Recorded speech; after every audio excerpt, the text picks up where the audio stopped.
Assalamu Walaikum. Hello friends, how are you? Welcome back to my another video.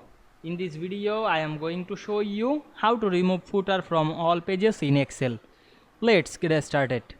At first you have to open your Excel workbook. Then we go to the file menu and select the print option and make sure the footer. Now we can see here the footer text already added. You want to remove this footer from all pages, go to the insert menu, select the header and footer option. Now we can see here the footer text. Now I am select the text, click and drag on our mouse and delete this.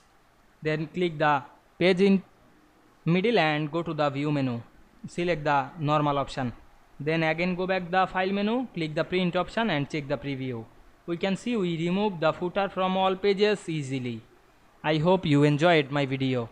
Please like, comment, share and subscribe my channel. Thanks for watching.